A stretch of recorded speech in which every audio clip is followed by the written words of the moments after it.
Mayong adlaw kinitong latest weather update karong adlaw Tuesday, November 3, 2020. Kinitong latest update para sa bagyong Rolly ug Shoni. Ang tropical storm Rolly naa na sa 540 km sa kasadpan ng Subic, Zambales. Na ay maximum sustained winds na 75 km per hour duol sa sentro ug ang gustiness moabot sa 90 km per hour. Kini nag-irog sa direksyon sa kasadpan, habagatang kasadpan sa gikusgo na 15 km per hour. Dool na kini makagawa sa atong Philippine Area of Responsibility karong adlaw.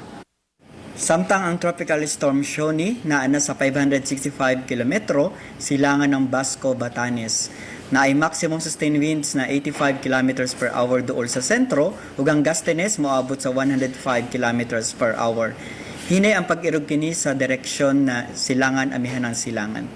Base sa atong latest track ng bagyong Shoni, posible pa kini mo intensify into severe tropical storm up to typhoon category samtang nagpaduol or maglandfall kini sa may Batanes, Babuyan Group of Islands sa adlaw sa Biyernes.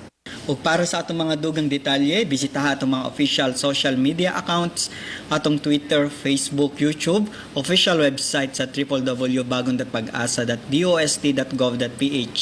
Kini si Jomar Clarino gikan diri sa Mactan, Pag-asa Visayas, DOST, Mayong adlaw.